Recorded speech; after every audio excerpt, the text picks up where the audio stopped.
नमस्कार। एजुकेशन गुरु online classes में आपका स्वागत है। आज से हम स्टार्ट करेंगे साइंस, और साइंस में हम स्टार्ट करेंगे बायो। तो बायो मैंने इसलिए सबसे पहले चुना है क्योंकि ये सबसे ज़्यादा स्कोरिंग पार्ट रहता है। नंबर ऑफ़ क्वेश्चंस यहीं से पूछे जाते हैं। यहाँ किसी भी लेवल का एग्ज़ाम ले लो, जैसे सीपीओ हुआ, एसएससी हुआ, एसएससी सीजीएल, स्टेट लेवल का, और इवन यूपीएससी में सबसे ज़्यादा नंबर ऑफ़ क्वेश्चन यहीं से पूछे जाते हैं। तो इसीलिए हमें सबसे ज़्यादा फोकस हमें बायो पर ही करना चाहिए, and then physics and then chemistry. तो जो केमिस्ट्री से हैं वो नाम मात्र के क्वेश्चंस पूछे जाते हैं, और फिजिक्स में हमें कुछ मोस्टली कुछ सेलेक्टेड टॉपिक ही पढ़ने चाहिए। तो आज हम बायो से स्टार्ट करेंगे, जो कि very very very very very important होता है। तो चलिए स्टार्ट करते हैं, और ये सिलेबस हम पूरा करेंगे स्टार्टिंग से लेके एंडिंग तक। तो यहाँ पे आपको सारे कॉन्सेप्ट क्लियर होंगे। जब कॉन्सेप्ट क्लियर होंगे तो आपके जो वन लाइन फैक्चुअल क्वेश्चंस हैं, हम उनको रटते रहते हैं और फिर भूलते रहते हैं। जैसे माइटोकॉन्ड्रिया को पावर हाउस कहते हैं, माइटोकॉन्ड्रिया को सेल की रसोइया कहते हैं। तो ये सारी चीज़ें हमें रटने की ज़रूरत नहीं पड़ेगी। जब आपके कॉन्सेप्ट क्लियर होंगे तो क्वेश्चन कहीं से भी वो घुमा के दे देगा एग्ज़ामिनर, हम वो क्वेश्चन अटैम्प्ट कर लेंगे। ये आप मेरे ऊपर विश्वास बना के देखिए, 1-2 लेक्चर अटेंड कीजिए, उसके बाद आप प्रीवियस ईयर के क्वेश्चंस उठा के देखिए। आपको अपने ऊपर कॉन्फिडेंस आने लगेगा कि हमने एक सही गाइड मेंटर चुना है। तो चलिए स्टार्ट करते हैं।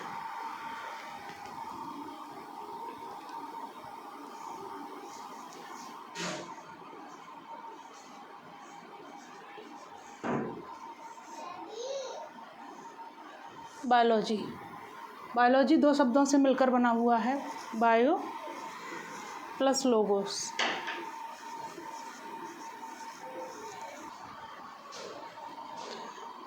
बायोलॉजी 2 शब्दों से मिलकर बना है, बायो प्लस लोगोस। तो बायो का मतलब होता है लाइफ, यानी जीवन, और लोगोस मीन्स स्टडी, यानी अध्ययन।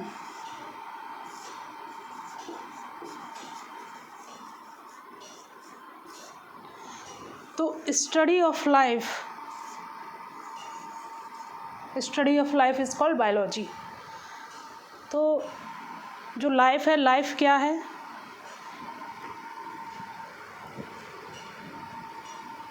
लाइफ जीवन क्या है? जैवों में जो विकास करते हैं,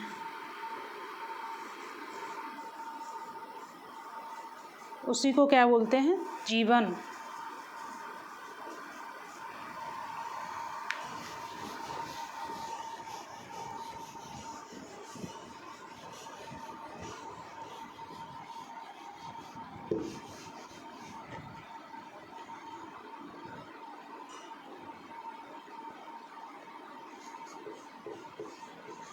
तो जो जीव हैं वो 2 प्रकार के होते हैं, लिविंग यानी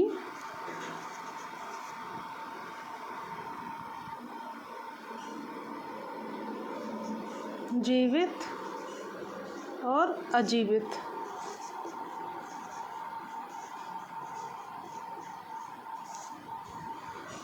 तो जो लिविंग है उनका क्या क्या लक्षण होंगे, उनको क्या क्या मुख्य लक्षण होंगे? आप खुद से ही देख लीजिए, आप में क्या क्या लक्षण है। अगर आप जीवित हैं तो देख लीजिए, है ना। तो फर्स्ट नंबर होगा, अब इसको साइंस की भाषा में, साइंटिफिक लैंग्वेज में हम क्या बोलेंगे? जैसे मेटाबॉलिज्म।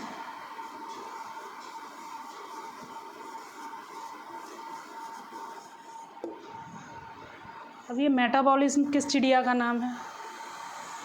इसको हिंदी में बोलते हैं उपापचय या चयापचय।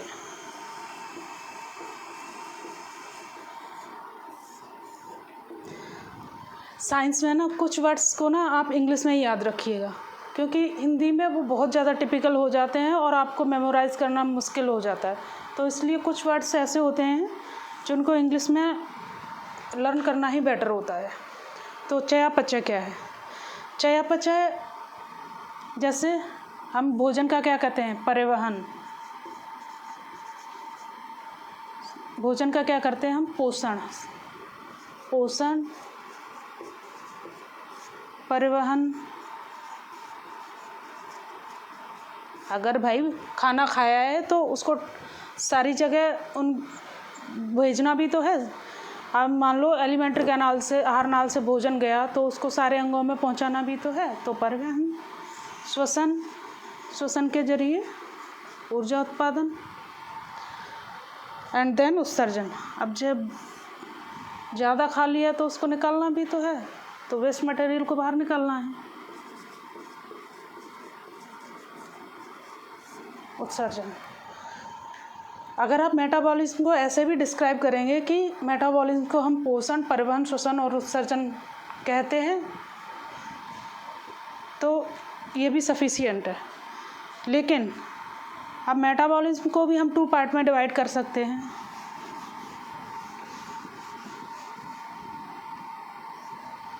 मेटाबॉलिज्म को हम 2 पार्ट में डिवाइड करेंगे, एनाबॉलिज्म और कैटाबॉलिज्म।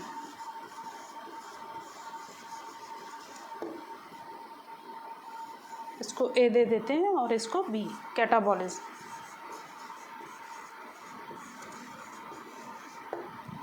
तो एनाबॉलिज्म क्या है? यानी सरल चीज़ों को जोड़िए और एक कठिन चीज़ बना दीजिए।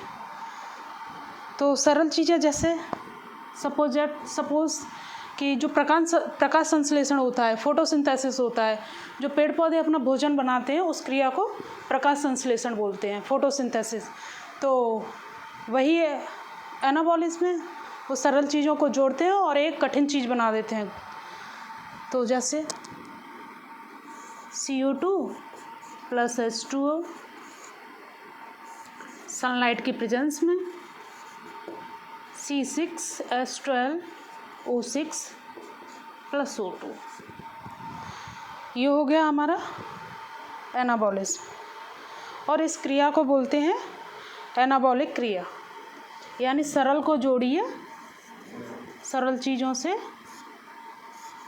कठिन की चीज़।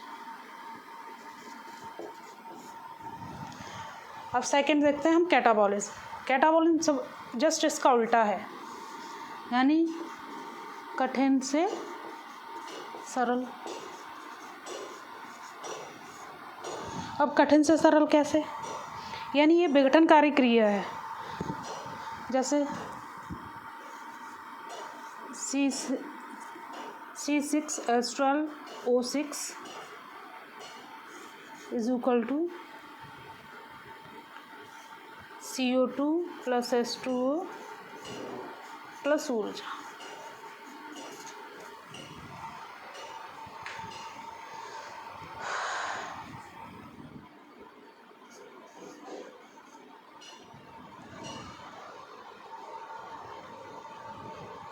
नेक्स्ट चलते हैं हम अपना। ये हो गया नंबर 1 मेटाबॉलिज्म, यानी लिविंग का, जीवित का क्या लक्षण है कि ये एक तो उसमें चयापचय की क्रिया होगी। नंबर 2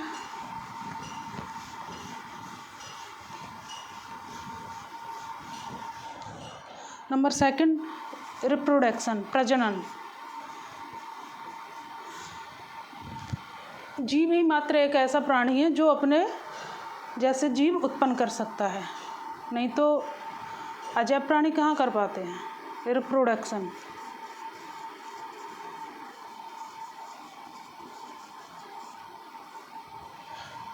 नंबर 3 अनुक्रियाशीलता यानी स्टिमुलाई।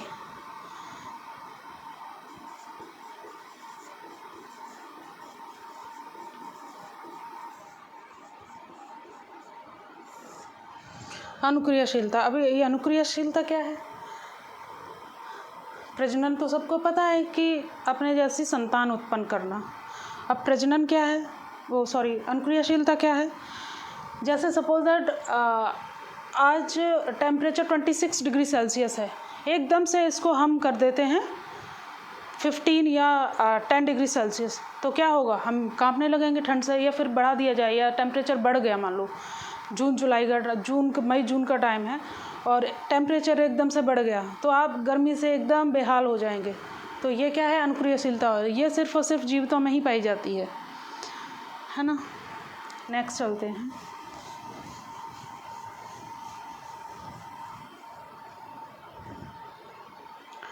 तो अब देख लेते हैं अजीवित यानी नॉन लिविंग के लक्षण, निर्जीव के लक्षण। तो जो निर्जीव ये होते हैं अजीवित, डेड और अबायोटिक में इसको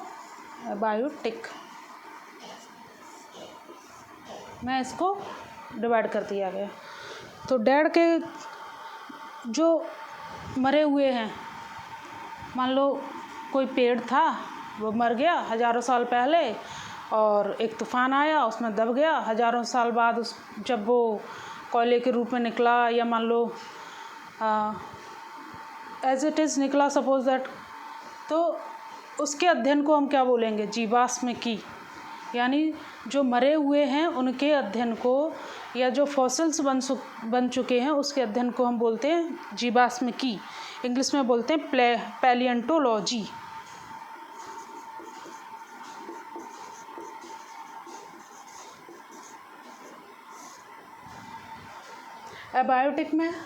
एबायोटिक जैसे air, temperature, soil, water, abiotic में ये सारी चीज़ें आती हैं। तो जहाँ हम एबायोटिक में इन चीज़ों की स्टडी करते हैं उसको बोलते हैं फिज़िकल जियोग्राफी। इन चीज़ों की स्टडी को बोलते हैं हम फिज़िकल जियोग्राफी। इन सब चीज़ों का हम अध्ययन फिज़िकल जियोग्राफी में करते हैं।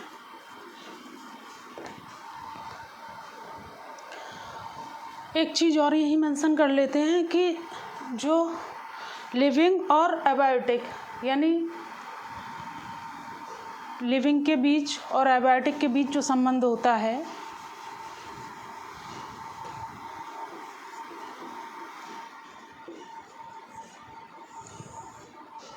इन दोनों के बीच जो संबंध होता है उसको बोलते हैं इकोसिस्टम। इन दोनों के बीच के संबंध को बोलते हैं हम इकोसिस्टम।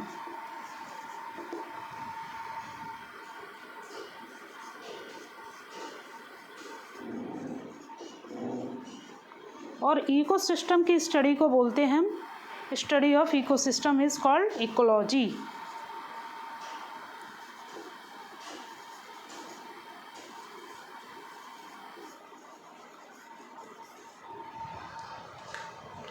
इकोलॉजी, ये जो इकोसिस्टम शब्द है ये दिया गया था, किसके द्वारा दिया गया था? इकोसिस्टम शब्द दिया गया था टेंसले के द्वारा।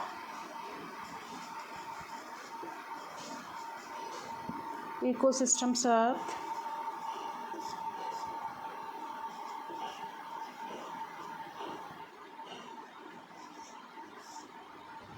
टेंसले द्वारा प्रतिपादित किया है।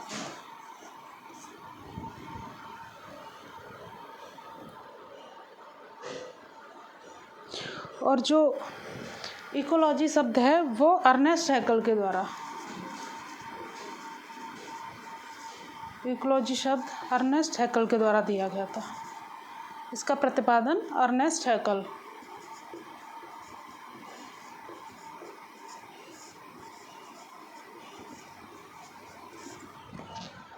ये कुछ फैक्चुअल्स इंफॉर्मेशन है जो हमें याद करनी पड़ेगी कि इकोसिस्टम शब्द टेंसले ने दिया था, इकोलॉजी शब्द अर्नेस्ट हैकल ने दिया था, है ना। तो भारत में इकोलॉजी के जनक रामदेव मिश्रा को कहा जाता है। तो भारत में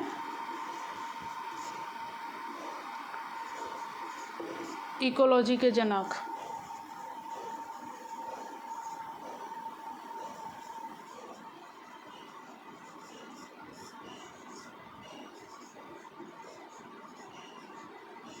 रामदेव मिश्रा। अगर पूछ लिया जाए कि इकोलॉजी शब्द किसने दिया तो अर्नेस्ट हैकल ने, लेकिन अगर ये पूछा जाए कि भारत में इकोलॉजी के जनक कौन थे तो वो रामदेव मिश्रा थे। अब नेक्स्ट चलते हैं, इससे बायोलॉजी का विकास पढ़ते हैं। तो जो बायोलॉजी के जनक थे यानी जीव विज्ञान शब्द किसने दिया था? जीव विज्ञान शब्द एरिस्टोटल द्वारा दिया गया था।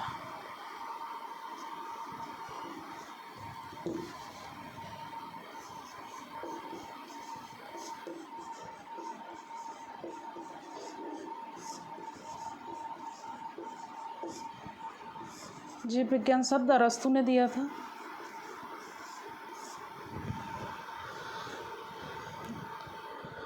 और इन्हीं को जंतु विज्ञान का जनक भी कहा जाता है, यानी father of biology.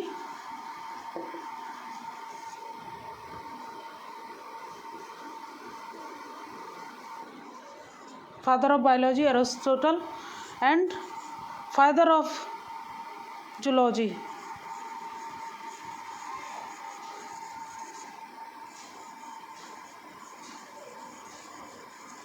Father of zoology भी एरिस्टोटल को ही कहा जाता है। जबकि बॉटनी का father of botany is Theophrastus.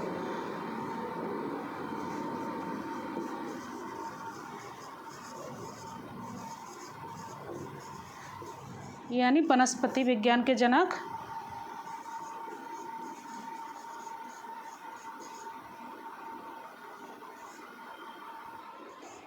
वनस्पति विज्ञान के पिता किसको कहा जाता है? थियोफ्रास्टस को।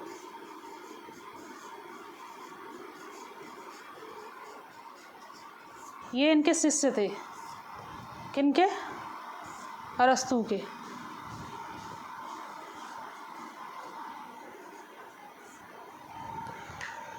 जीव विज्ञान के शब्द अरस्तु को कहा जाता है, जीव विज्ञान शब्द अरस्तु ने दिया था, इसीलिए इनको फादर ऑफ बायोलॉजी कहा जाता है। फादर ऑफ जूलॉजी यानी जंतु विज्ञान के जनक भी अरस्तु थे, क्योंकि उस टाइम पे इनको डिवाइड नहीं किया गया था, बॉटनी और जूलॉजी नाम की ऐसी कोई सब्जेक्ट नहीं थी, तो इसीलिए इनको फादर ऑफ जूलॉजी भी कहा जाता है। जब बाद में जब इतने सारे प्लांट पौधे का अध्ययन विस्तृत होता गया, तब जाके एक टाइम बाद थियोफ्रास्टस नाम के एक साइंटिस्ट आए और उनको फादर ऑफ बॉटनी कहा जाता है। भारत में